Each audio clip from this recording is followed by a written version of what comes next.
أعزائي طلاب تانية إعدادي، معادنا النهاردة مع أقوى مراجعات شهر مارس.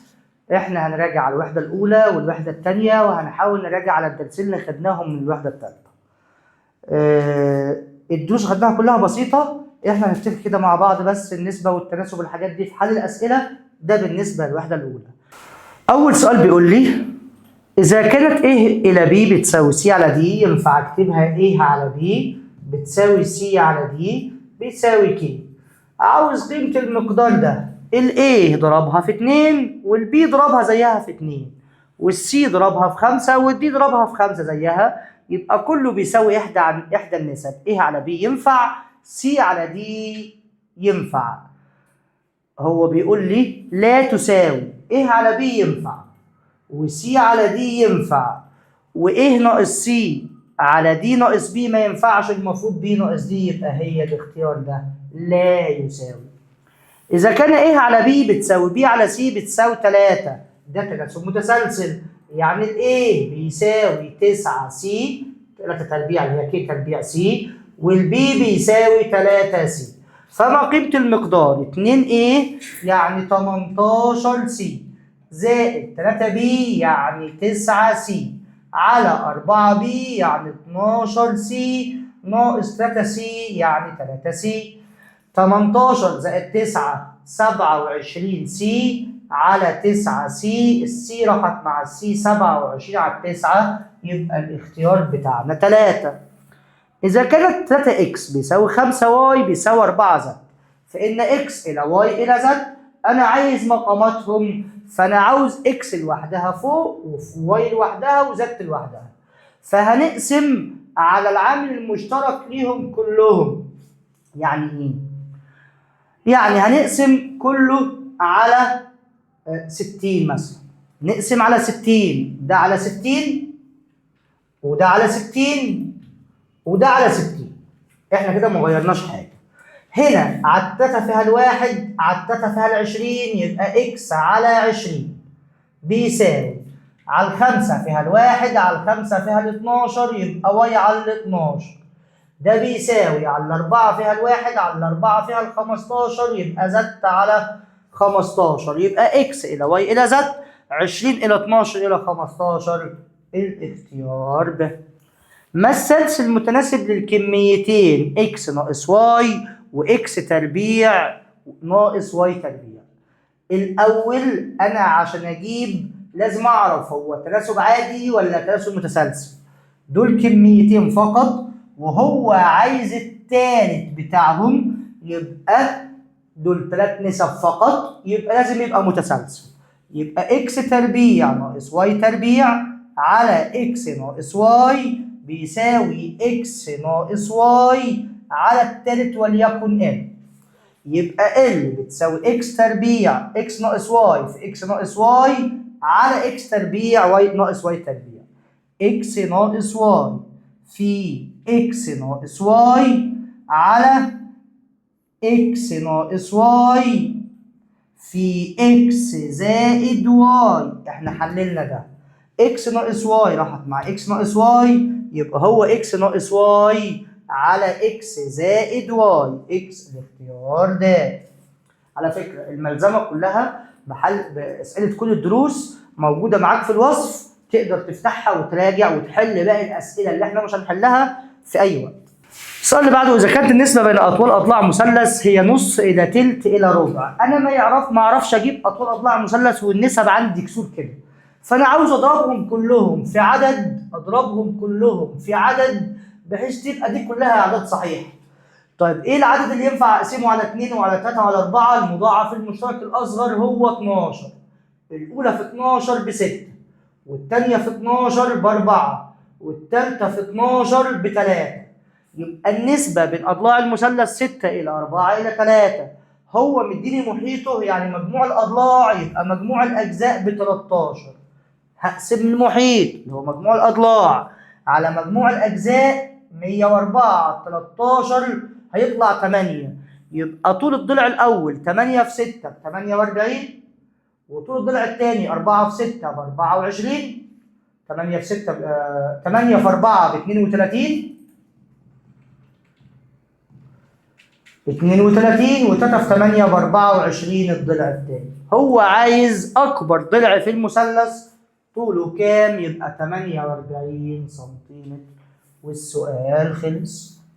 طب السؤال اللي بعده بيقول لي إيه؟ إذا كانت A على B بتساوي B على C بتساوي C على D بتساوي 2، يعني ال A لوحدها بتساوي 8D والB لوحدها بتساوي 4D والC بتساوي 2D. عاوز قيمة A زائد D، يعني 8D زائد D ب9D على D يبقى بيساوي 9.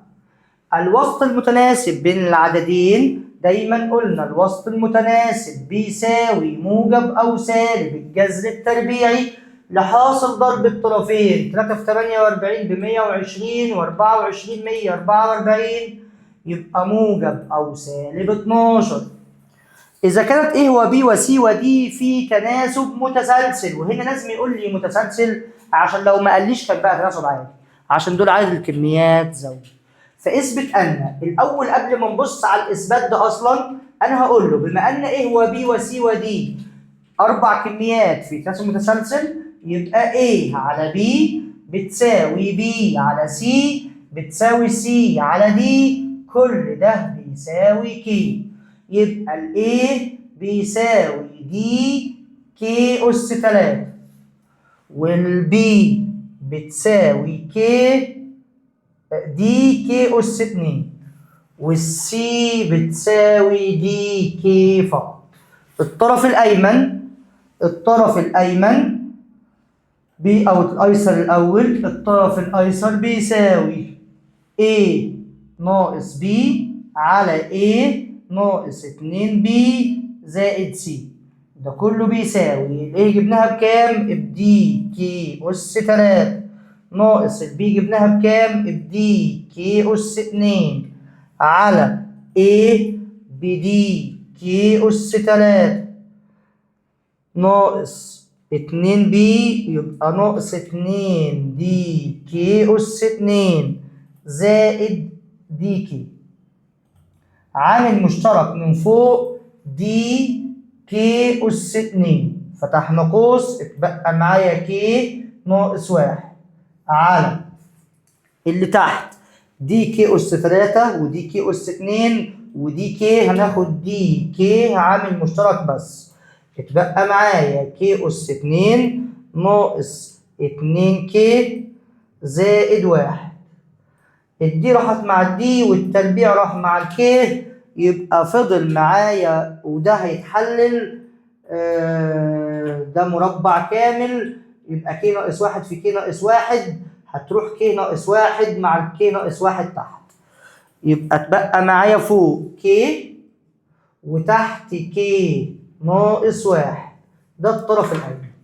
طيب الطرف الأيسر A زائد B زائد C، يعني دي كي تكعيب زائد دي كي تربيع زائد السي دي كي بس على A هي دي كي تكعيب ناقص دي. فوق عامل مشترك دي كي عامل مشترك، نفتح قوس اتبقى معايا كي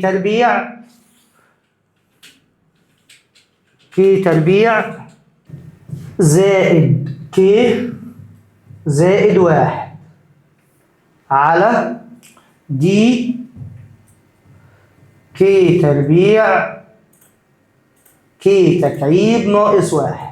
ماشي، الدي راحت مع الدي واللي فوق ده ما اتحللش، ده اتحلل كي ناقص 1 في نفس المقدار اللي فوق، يبقى كي على كي ناقص 1 هو الطرف الأيمن وهو المطلوب إثباته. طيب تمام. السؤال اللي بعده بيقول لي إذا كانت الكميات 35 و15 و3 و2 إكس زائد 1 كميات متناسبة فأوجد قيمة إكس. هو قال لي متناسبة بس ولا في تناسب متسلسل؟ لا متناسبة بس. طب هما كام كمية؟ 1 2 3 4، يبقى ده تناسب عادي. 35 على 15 بيساوي 3 على 2x زائد 1. ال 2x زائد 1 بيساوي 3 في 15 ب 45 على 35. 3 في 15 ب 45 على 35. ده 2x زائد 1 نختصر يبقى بيساوي 9 على 7. طيب ال 2x بتساوي 9 على 7 ناقص 1 اللي هو 7 على 7 يبقى بتساوي 2 على 7. ده ال 2x يبقى الاكس الواحدة بتساوي 1 على 7 والسؤال خلص. إذا كانت A زائد B على 25 بتساوي A ناقص B على 11 بتساوي A زائد B زائد C على 8. دول كلهم متساويين. أنا ينفع أحلها بكذا طريقة. ينفع أحصل من الأطراف الثلاثة على A اللي هي كانت نظرية 4 أو الخاصية 4 في الخواص اللي احنا خدناها بتاعة التناسب، وينفع نعملها بطريقة تانية. طب نحاول نفكر بالطريقة الأولى. الطريقة التانية هنساويهم بالكي ونجيب كله بداية الكي. أنا عاوز ال A من النسب دول، أنا عاوز أجيب ال A. لو أنا طرحت الأولى زائد الثانية، ال B هتضيع مع الثانية. جمعت الأولى مع الثانية، ال B هتضيع مع ال B يفضل معايا 2 A. فنقول له بجمع مقدمات وتوالي النسبتين 1 و 2. فهيفضل معايا فوق A الأول A و A 2A، والبي راحت مع البي 2A على 25 و11 36، يعني A على 18 بيساوي إحدى النسب. تمام. طيب عاوز البي. البي لو طرحنا الثانية ناقص الأولى هنحصل على البي بطرح 2 ناقص 1. يعني A ناقص A راحوا مع بعض، وسالب B ناقص B يبقى سالب 2B على طرحت 11 ناقص 25 سالب 14. سالب 14 السالب راح مع السالب يبقى B على 7 بتساوي إحدى النسب. تمام. طيب التالتة أنا عاوز إيه؟ عاوز أحصل على C. لو طرحنا التالتة ناقص الأولى بطرح 3 ناقص 1 هنحصل على C لوحدها. A ناقص A راحوا مع بعض، وB ناقص B راحوا مع بعض، وسالب C ناقص 1 يفضل معايا سالب C على 8 ناقص 25 فيها سالب 17. السالب راح مع السالب يبقى C على 17 بتساوي إحدى النسب. دول كلهم متساويين. هنكمل في الجزء ده اهو. يعني A على 18 بتساوي B على 7 بتساوي C على 17، يبقى A إلى B إلى C بتساوي 18 إلى 7 إلى 17 والسؤال خلص. السؤال اللي بعده تافه. أوجد العدد الذي إذا طرح من كل من الأعداد الآتية فإنها تصبح متناسبة. الأول دول كام عدد؟ 3. يبقى قال لي متناسبة بس، أو قال لي إنها تكون في تناسب متسلسل. هي تناسب متسلسل. هنفرض، نقول له نفرض أن العدد X يبقى 6. هو قال لي جمعة أضاف ولا طرحة؟ قال لي طرحة. 6 ناقص X على 9 ناقص X بيساوي 9 ناقص X على 15 ناقص X. حاصل ضرب الطرفين بيساوي حاصل ضرب الوسطين. 6 في 15 ب90 وناقص 6X ناقص 15X زائد X تربيع. ده كله بيساوي 9 في 9 ب81 ناقص 9X ناقص 9 في 9 ب81 ناقص 9X ناقص 9X تاني ناقص 9X زائد X تربيع. الإكس تربيع راحت مع الإكس تربيع يبقى 90 ناقص 6 و15 21 اكس بيساوي 81 ناقص 18 اكس. جمع الاكسات مع بعض، 18 اكس سالب 18 وموجب 21 يبقى 3 اكس بيساوي 90 ناقص 81 يبقى 9. يبقى الاكس الواحدة بتساوي 3، يعني العدد هو 3. تمام. السؤال اللي بعد كده، أسئلة الدروس دي سهلة، هنحل جزء منها بس أنا يهمني الامتحان الشامل بتاع الوحدة التانية. هنا هو بيقول لي الأسئلة تافهة ولذيذة وما فيهاش أي مشكلة. إكس زائد 2 و4 بتساوي 5 واي، يبقى إكس زائد 2 بتساوي 5، يعني إكس بتساوي 3 وواي بتساوي 4 على طول. هو عايز إكس زائد واي يبقى 7. إذا كانت إكس ضرب واي بتساوي إيه و5 و4 و7 و9 و6 و9 و5، فإن إكس بتساوي الأول إكس ضرب واي، يعني الإكس فيها إيه وفيها 4 وفيها 9، إيه و4 و9. تمام. فإن إكس بتساوي 7 و9.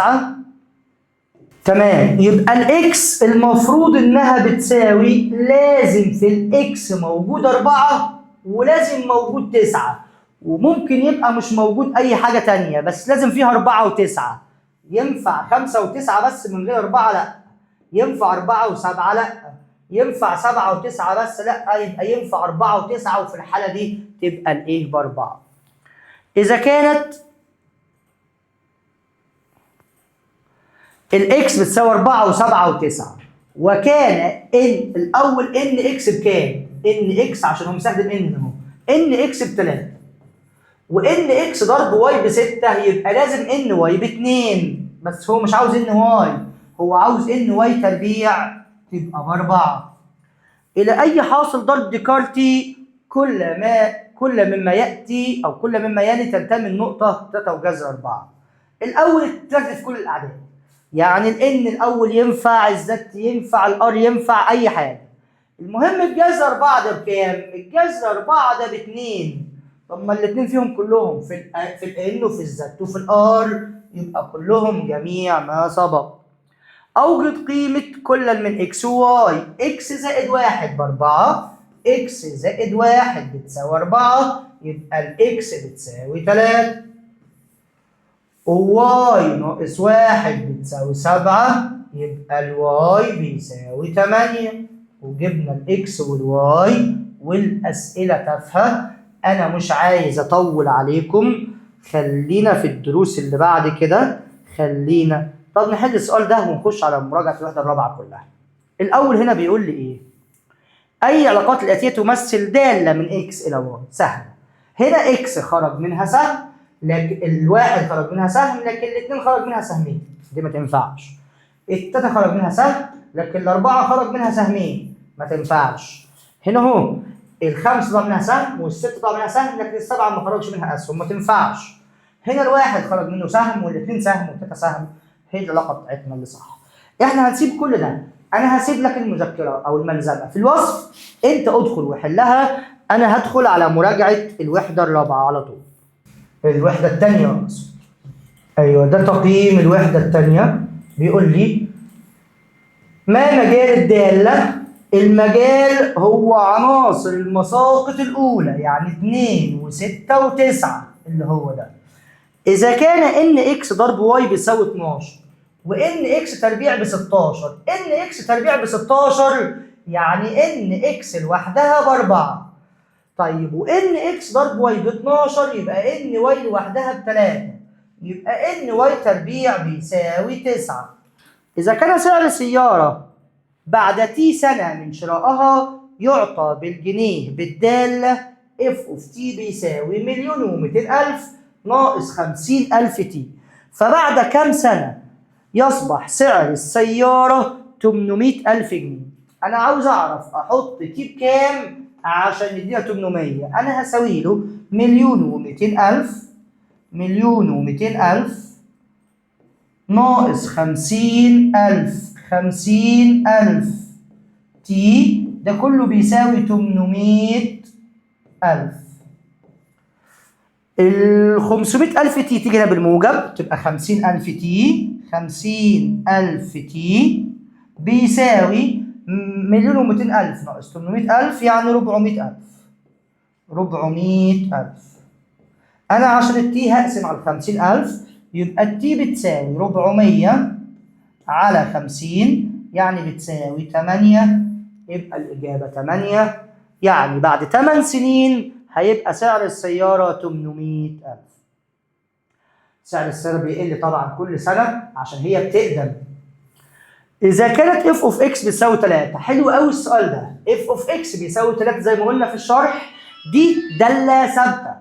f of 1 ب 3، f of 10 ب 3، f of 0 ب 3. هو عايز f of 7 ده ب 3 بس مضروب في 2 يبقى 6، على f of 2 ده ب 3 بس مضروب في 7 يبقى 21. 6 على 21 مفيش يا مستر، دي على 3 فيها الاثنين، دي على 3 فيها السبعة، يبقى 2 على 7 الاختيار. أكمل كلا مما يأتي بالإجابة الصحيحة. x بتساوي كذا و y بتساوي كذا، وكانت r دالة من x إلى y حيث r بتساوي 1 و12 و3 و13 و k و12. فإن الأول دي دالة.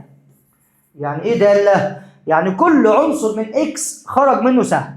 الواحد خرج منه سهم والثلاثة خرج منها سهم، يبقى لازم الكيه دي هي بتساوي 2 عشان تبقى العلاقة دي دالة. مجموعة حل المتباينات 2x دي تافهة. 2x أكبر من 15 ناقص 3 يعني 12، يعني x أكبر من 6 أكبر من 6 في r. عايز مجموعة الحل في r، يبقى هنقول له السوليوشن سيت بتساوي قوس مجموعة x حيث x أكبر من 6 و x belong أو تنتمي ل r، والموضوع خلص. الدرس اللي بعده أو السؤال اللي بعده f of 4. إيه ده؟ فين السؤال ده؟ إذا كانت f of x بتساوي 2x تربيع، نكتبها هنا أهو تاني. f of x بتساوي 2x تربيع. كبر الشاشة يا مستر حاضر.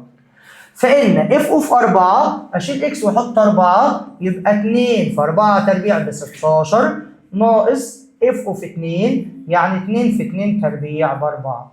2 في 16 ب 32 ناقص 2 في 4 ب 8 يدينا 24. السؤال خلص. المستقيم الذي يمثل الدالة f حيث f of x بيساوي 18 ناقص 4x يقطع محور x في النقطة كذا. يقطع محور x اللي هو قلنا على طول النقطة بتاعتنا،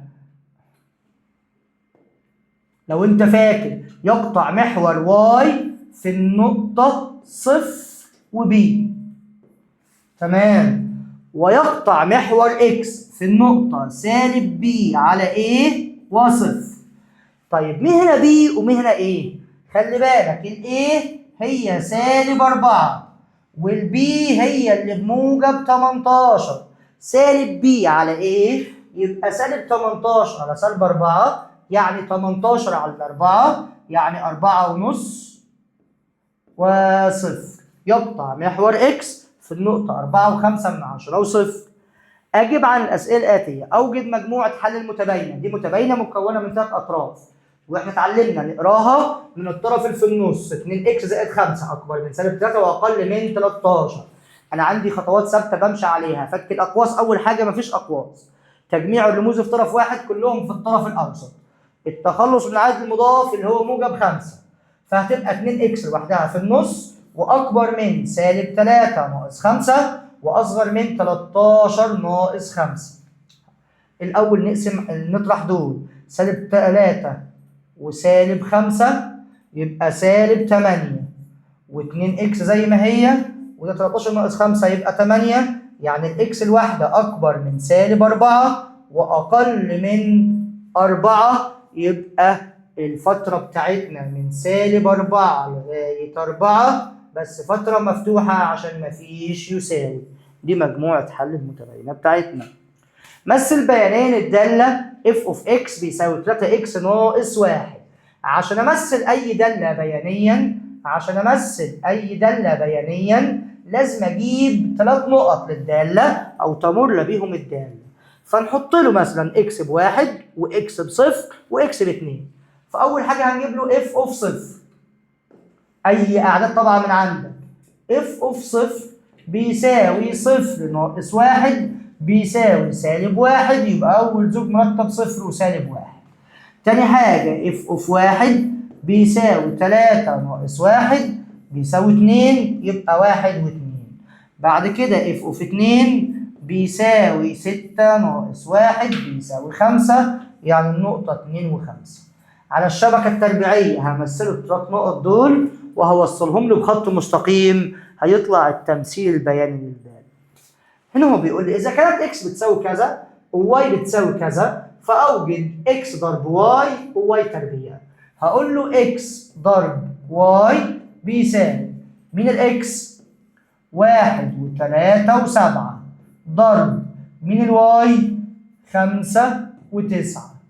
هضرب له يبقى ده كله بيساوي افتح قوس زوج مرتب 1 و5 وزوج مرتب تاني 1 و9 وزوج مرتب تالت 3 و5 وزوج مرتب تاني 3 و9 وزوج مرتب جبل أخير 7 و5 وزوج مرتب أخير 7 و9 ونقفل قوس المجموعة. وده الضرب x ضرب y. طب y تربيع أنا همسح كل اللي كتبته ده. أنت سجل الشاشة أو اكتبهم عندك. أنا همسح ده عشان أجيب له y تربيع عشان يبقى ماشيين خطوة خطوة ما تلخبطناش. y تربيع بيساوي مين هي y؟ 5 و9. ومين هي y التانية؟ ضرب برضو 5 و9. ده بيساوي ايه؟ أول حاجة زوج مرتب 5 و5. تاني زوج مرتب 5 و9. تالت زوج مرتب 9 و5. تالت زوج مرتب 9 و9 واقفل قوس المجموعة. السؤال اللي بعده بيقول لي إذا كانت y بتساوي كذا وx بتساوي كذا وكانت r علاقة من x إلى y حيث x r y تعني x زائد y بيساوي 10. وقلنا هو ده الموضوع اللي يهمني. لكل x ينتمي x و y ينتمي فاكتب الرقم مجموعة زوج مرتبة. هقول له r بتساوي وافتح قوس مجموعة وبعد زوج مرتب. الأول أنا عاوز عدد من x مع عدد من y يكون مجموعهم 10. لو خدنا أول عدد في x اللي هو الصفر. صفر مع مين ب10؟ الصفر مع ال10 يبقى 0 و10. تاني زوج مرتب. الصفر ده لو جمعت على أي عدد غير ال10 دي 10 لا يبقى مفيش غيره. 1 و9 1 و9 2 و8 2 و8 3 و7 3 و7.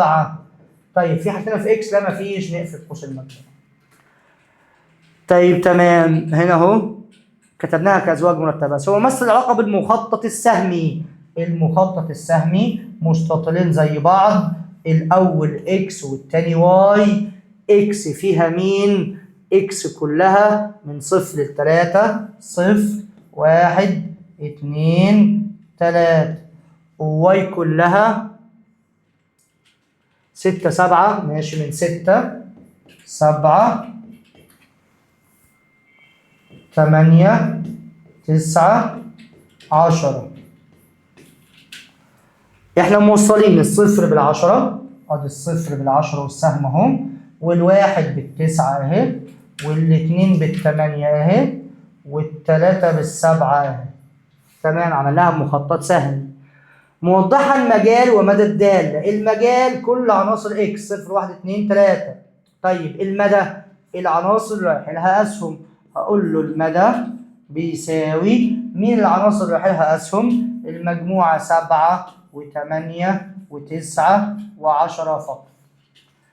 هل العلاقة تمثل دالة؟ نعم تمثل دالة. ولماذا؟ لأن كل عنصر من عناصر X خرج منه سهم واحد فقط في المخطط السهمي. كده احنا خلصنا. او اقول له نعم دالة، لان كل عنصر من اكس ظهر كمسقط اول مرة واحدة فقط في بيان العلاقة. طيب احنا كده رجعنا على الوحدة الاولى والوحدة الثانية. ناخد اول درسين بس في السريع كده على الوحدة الثالثة. بيقول لي في المثلث ABC اذا كان AC اكبر من AB وBC اكبر من AC، خلي بالك ان BC ده اكبر واحد، BC الزاوية المقابلة ليه هي A، واصغر واحد هو AB، يعني اصغر زاوية هي C. هو هنا مش عاوز زاوية الحمد لله، AB ده اصغر واحد يبقى اصغر من BC. اذا كان A وB وC ثلاث اعداد موجبة وA اكبر من B، يبقى A زائد C اكبر من B زائد C. تمام. في الشكل المقابل اي من العبارات الاتية صحيح. AC من A لغاية C اقل من B لغاية D، لا ما ينفعش. AC بيساوي B دي لا. AB اقل من C دي لا. AC اكبر من B دي هي الجملة الصح. ABC مثلث فيه AB هنا مدينا زوايا، AB اكبر من AC، AB الزاوية المقابلة هو C وAC الزاوية المقابلة لها B، يبقى زاوية C بتساوي زاوية B. هو قال لي هنا بيساوي ازاي؟ زاوية C قد زاوية B، أنا ما أعرفش زاوية A إيه علاقتها بيهم. لا ده هو قال لي مش بيطلب. وزاوية A أكبر من B. الأول AB قد AC المثلث أهو. A B C. AB قد AC، يعني الزاوية دي قد الزاوية دي. وهو قال لي زاوية A أقل من زاوية B، يبقى أكيد زاوية C أكبر من زاوية A.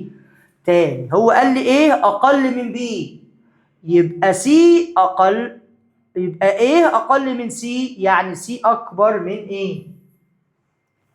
السؤال اللي بعده في الشكل المقابل ABC مثلث ABC مثلث فيه زاوية A ضلع AC، الضلع AC كله أكبر من الضلع AB، يبقى زاوية B أكبر من زاوية C. هقول له بما أن AC أكبر من AB يبقى زاوية B أكبر من زاوية C. تمام. وبعدين قال لي إيه؟ X تنتمي ل AB أهي X، و Y تنتمي ل AC أهي Y، بحيث كده زاوية AXY يساوي زاوية AYX، يعني الزاويتين دول متساويين، يعني الجزء ده قد الجزء ده. طيب اثبت ان YC طبيعي. هقول له بما ان هو قال لي AC اكبر من AB و AY يساوي AX، وبطرح المعادلتين يبقى AC ناقص AY أكبر من AB ناقص AX. AC ناقص AY يدينا YC، YC أكبر من AB ناقص AX يدينا XB وهو المطلوب إثباته. والسؤال خلص، ومراجعة أول درس خلصت. مراجعة الدرس الثاني، وده آخر درس عندنا في منهج شهر مارس، عشان يبقى راجعنا على كل الدروس. فيه دروس احنا ما حلناش اسئلتها هنا، انت حمل الملزمة عندك وحلها، وأي سؤال يقف معاك نحله مع بعض. في الشكل المقابل أي مما يلي يمكن أن يساوي قيمة x. الأول الضلع ده قد ده والضلع ده قد ده والزاوية دي أكبر من دي، يبقى الضلع ده أكبر من الإكس، يعني الإكس أقل من 8. التسعة أقل من 8؟ لا، والثمانية مش أقل من الثمانية، والعشرة مش أقل من الثمانية، مفيش غير السبعة هي الأقل من 8. في المثلث إكس واي زد إذا كانت زاوية زد منفرجة، يعني لو رسمنا المثلث بالشكل ده، هنا إكس وهنا واي وزاوية زد زاوية منفرجة، وطالما زاوية منفرجة يبقى هي أكبر زاوية، يبقى أطول ضلع هو واي إكس، يبقى إكس واي أو واي إكس ده دايما أكبر من أي ضلع تاني، يبقى أكبر من إكس زد. في المثلث A B C القائم الزاوية في B، مثلث أهو اسمه A B C قائم الزاوية في B، برضه الزاوية القائمة هي أكبر زاوية في المثلث، يبقى الضلع اللي قصادها اللي هو AC ده أكبر ضلع، يبقى AC هو الأكبر، يبقى A B أقل من A C. السؤال اللي بعده في المثلث A B C إذا كان A B ب8 و B C ب9 يعني B C أكبر، يعني زاوية A أكبر من زاوية C، زاوية A وزاوية C يبقى أكبر من مش أصغر من. طيب السؤال اللي بعده إذا كانت E منتصف AC، E في النص بين A و C، ودي منتصف A B، و A D أكبر من A B، A D أكبر من A E، يعني A B كله أكبر، A B كله أكبر من A C، يبقى زاوية C أكبر من زاوية B.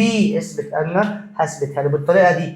بما أن E منتصف AC و A D أكبر منتصف A B، إذا و A B أكبر من A E، يبقى A D أكبر من A E، يبقى قياس زاوية C أكبر من قياس زاوية B وهو المطلوب إثباته. رتب تصاعديا أطوال الأضلاع، دي 60 ودي 40 100 يبقى دي 80. أكبر زاوية يقابلها أكبر ضلع، يبقى A B هو أكبر واحد، واللي أصغر منه على طول هو AC مقابل للزاوية 60 AC، واللي أصغر واحد هو BC. ورتبناهم احنا كده رتبناهم تنازليا، عاوز تصاعديا يعني BC أقل من AC أقل من AB عشان نركز في كلمة تصاعديا وتنازليا. وكده المراجعة خلصت، وأتمنى لكم التوفيق والسلام عليكم.